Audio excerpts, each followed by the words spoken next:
जी हाँ दोस्तों, स्वागत है आपका इस जी चैनल में। दोस्तों आज की इस वीडियो में बात करें कॉलेज एडमिशन 2023 के बारे में। दोस्तों जैसा कि आपको पता है कि सीएलसी सेकंड राउंड हमारा चल रहा है, BA BCom BSc MA MCom MSc का। इससे पहले हमारा सीएलसी फर्स्ट राउंड है जो कि समाप्त कर दिया गया है। सबसे पहले हम जानेंगे सीएलसी सेकंड राउंड का थोड़ा सा टाइम टेबल, तभी हम आगे की जो प्रोसेस है वो समझ पाएंगे। ठीक है, तो अगर आपने भी सीएलसी सेकंड राउंड के लिए अप्लाई किया था तो आगे की क्या प्रोसेस रहने वाली पूरी जानकारी को समझेंगे। तो जैसा कि देख पा रहे हैं हमने सीएलसी सेकंड राउंड का टाइम टेबल डाउनलोड कर लिया है। आपको पता होगा कि 7 जुलाई से 12 जुलाई तक आपके रजिस्ट्रेशन चले थे और चॉइस फिलिंग चली थी। जो लेफ्ट हैंड साइड का बता रहा हूँ वो मैं यूजी स्टूडेंट के लिए, और जो राइट हैंड साइड का बता रहा हूँ वो पीजी स्टूडेंट के लिए। इस बात का आपको विशेष ध्यान रखना है। ठीक है, देखिए दोस्तों, हुआ क्या था कि सेकेंड राउंड जो सीएलसी सेकंड राउंड है इसमें हमारे रजिस्ट्रेशन और चॉइस फिलिंग चले थे 7 जुलाई से 12 जुलाई के बीच में। इसके बाद में डॉक्यूमेंट वेरिफिकेशन हुआ था जो कि 15 जुलाई तक हमारे डॉक्यूमेंट वेरिफिकेशन की प्रोसेस होती है। ये सभी चीज़ें आपने कर ली होगी। इसके बाद में क्या होता है कि 18 जुलाई को हमारी मेरिट लिस्ट आती है। अब मेरिट लिस्ट आती है 18 जुलाई को, और मेरिट लिस्ट में अगर नाम आ जाता है तो 18 जुलाई से लेकर 12 जुलाई के बीच में। और दोस्तों पीजी की 19 जुलाई को आती है। 19 जुलाई से 22 जुलाई के बीच में आपको क्या करना था, आपको एडमिशन करवाना है। अब दोस्तों काफ़ी स्टूडेंट के क्वेश्चंस आ रहे हैं, मेरे पास में आ रहे थे कि सर हमारा जो 18 जुलाई 19 जुलाई को जो मेरिट लिस्ट में नाम नहीं आया है। जी हाँ दोस्तों, मेरिट लिस्ट में हमारा नाम नहीं आया है। जब हम अपनी मेरिट लिस्ट को चेक करते हैं तो वहाँ पर हमें दिखाई देता है no college initiate to you, यानी कि आपको कोई भी कॉलेज अलॉट नहीं किया गया है। दोस्तों एक बात मैं आपको बता देना चाहता हूँ, जो सीएलसी सेकंड राउंड होता है, अगर आपने मेरा सीएलसी फर्स्ट राउंड का वीडियो देखा होगा तो यहाँ पर आपको कोई भी डाउट नहीं होगा।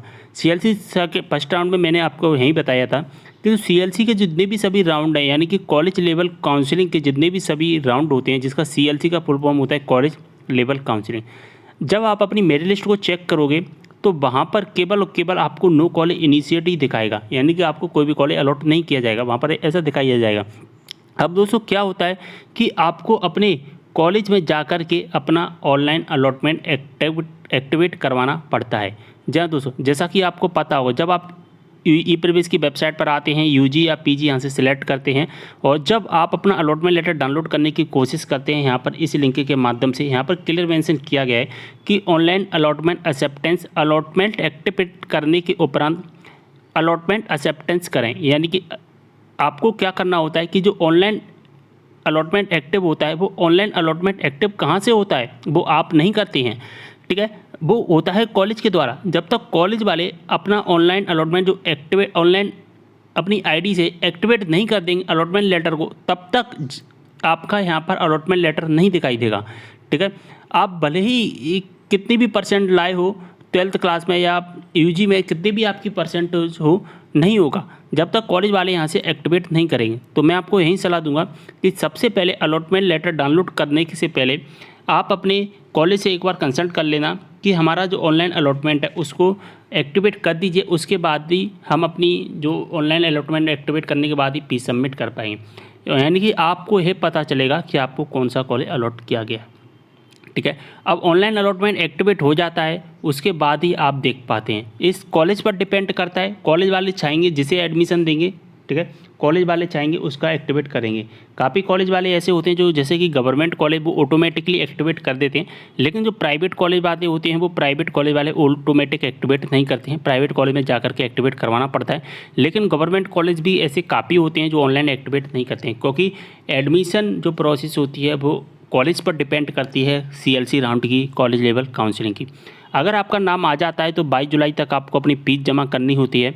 अगर आपका नाम नहीं आता है तो फिर एक और लिस्ट आती है, अपग्रेडेशन लिस्ट आती है, वो 24 जुलाई से 27 जुलाई तक और 25 जुलाई से 28 जुलाई तक। अगर आपका इस लिस्ट में नाम नहीं आया है तो फिर अपग्रेडेशन लिस्ट आती है। इस अपग्रेडेशन लिस्ट में भी आपका नाम आ सकता है, बट ये डिपेंड करता है कॉलेज पर ही। जैसा कि मैंने अभी आपको बताया कि जब तक कॉलेज वाले एक्टिवेट नहीं करेंगे आपका अलॉटमेंट, तब तक आपका नाम नहीं दिखाई देगा, तब तक आपका अलॉटमेंट लेटर डाउनलोड नहीं होगा। जैसे ही कॉलेज के द्वारा अलॉटमेंट लेटर एक्टिवेट कर दिया जाता है, उसके बाद में आपको क्या करना होता है, आपको इस वेबसाइट पर आना होता है। यहाँ पर अगर आपको यूजी के स्टूडेंट है, पीजी के स्टूडेंट है, वो सिलेक्ट कर लेना होता है। इसके बाद में यहाँ पर फर्स्ट वाली जो लिंक दिखाई दे रहा है ऑनलाइन अलॉटमेंट एक्सेप्टेंस, इस पर आपको क्लिक करना होता है। रजिस्ट्रेशन आईडी, पासवर्ड डालना होता है, ठीक है, और अपना जो डेट ऑफ बर्थ है वो डालना होता है। आपका अलॉटमेंट लेटर आ जाता है। अब फिर उसे अलॉटमेंट लेटर को डाउनलोड करना होता है। ठीक है, जैसे आप अपना डाटा फिल कर देते हैं, इसके बाद आपके सामने इस तरह का इंटरफेस आ जाता है। यहाँ पर आपका डाटा दिखाई देता है, यानी कि आपकी जो बेसिक डिटेल है वो दिखाई देती है और सबसे नीचे आपको दिखाई देता है जो भी कॉलेज अलॉट किया जाता है, यानी कि जो भी कॉलेज आपको कॉलेज के द्वारा एक्टिवेट किया गया है, चाहे आपने 4-5 कॉलेज सेलेक्ट किया, अगर उसमें से एक कॉलेज में आपको एक्टिवेशन मिला है तो आपको एक ही कॉलेज दिखाई देगा। यहाँ पर 2 कॉलेज भी आपको दिखाई दे सकते हैं, यहाँ पर 3 कॉलेज भी दिखाई दे सकते हैं। बाय डिफॉल्ट डिपेंड करता है कॉलेज पर कि किन किन कॉलेज वालों ने आपका अलॉटमेंट लेटर है जो कि एक्टिवेट किया है, ठीक है। अब जितने भी अलॉटमेंट लेटर एक्टिवेट हो जाते हैं, यानी कि जिन जिन कॉलेज के द्वारा एक्टिवेट कर दिया जाता है या आप एक्टिवेट करवाने जाते हैं, तो यहाँ पर आपका नाम दिखाई दे जाता है, यानी कि आपके कॉलेज का नाम आ जाता है। उसके बाद में आपको क्या करना होता है, एक्शन वाले बटन पर चेक मार्क करना होता है। यहाँ पर allotment and proceed to accept and proceed to allotment confirmation पर आपको क्लिक करना होता है। जैसे ही यहाँ पर क्लिक करते हैं आपके सामने इस तरह का इंटरफेस आ जाएगा। जो भी आपका कॉलेज होता है और जो भी कोर्स होता है वो आपको दिखाई देता है। यहाँ पर चेक मार्क करना होता है और यहाँ पर accept allotment and proceed to print CLC allotment letter पर आपको क्लिक करना होता है। इसके बाद में क्या होता है कि आपका जो अलॉटमेंट लेटर है वो डाउनलोड हो जाएगा, ठीक है। आपका अलॉटमेंट लेटर डाउनलोड हो जाएगा। देखिए दोस्तों, यहाँ पर आपको 2 कॉलेज भी दिखाई दे सकते हैं। अभी मैंने आपको बताया था ना, यहाँ पर 1 कॉलेज भी दिखाई दे सकता है, यहाँ पर 2 कॉलेज भी दिखाई दे सकते हैं, यहाँ पर 2 कॉलेज दिखाई दे रहे हैं। अब इन दोनों कॉलेज में से आपको किस कॉलेज में एडमिशन लेना है, वो आप एक कॉलेज को सिलेक्ट करना होता है। ऐसा नहीं है आपको दोनों कॉलेज सिलेक्ट कर लें, केवल एक ही कॉलेज आपको सिलेक्ट करना होता है। इसके बाद दोस्तों क्या हुआ, आपका अलॉटमेंट लेटर डाउनलोड होकर आ जाएगा कुछ इस तरह से, जैसा कि देख पा रहे हैं। इस अलॉटमेंट लेटर का प्रिंट आउट निकाल लेना। जैसे ही आप इसका प्रिंट आउट निकाल लेते हैं, फिर से आपको इसी वेबसाइट पर आना होता है और वेबसाइट पर आने के बाद में आपको यहाँ से एडमिशन फीस सबमिट वाली लिंक पर क्लिक करना होता है। इस पर क्लिक करके आप अपनी जो भी फीस है वो फीस सबमिट कर सकते हैं। फीस सबमिट कैसे करना है, जो फर्स्ट राउंड था मैंने उसमें बताया था कि कैसे फीस सबमिट करना है। लिंक आपको डिस्क्रिप्शन बॉक्स में मिल जाएगा, यूट्यूब पर सर्च करोगे तो आपको हमारा वीडियो मिल जाएगा, जिसमें मैंने आपको बताया था कि आपका जो फीस है वो किस तरह से हमें सबमिट करना होता है। जैसे ही फीस सबमिट कर देते हैं आपका एडमिशन कंप्लीट हो जाता है। अगर दोस्तों आपका इस लिस्ट में अभी नाम नहीं आया है तो दोस्तों अभी मैंने आपको बताया था कि CLC सेकेंड राउंड का एक और लिस्ट आएगा, अभी अपग्रेडेशन लिस्ट, ठीक है। इस लिस्ट में आपका नाम आ सकता है, इस लिस्ट में भी आप अपना नाम चेक कर सकते हैं, ठीक है।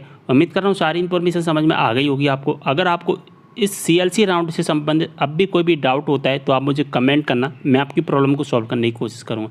वैसे CLC सेकंड राउंड से संबंधित सारे डाउट मैंने क्लियर कर दिए हैं। वीडियो को शेयर कर देना। मिलता है वीडियो में एक और जानकारी के साथ, तब तक के लिए बाय।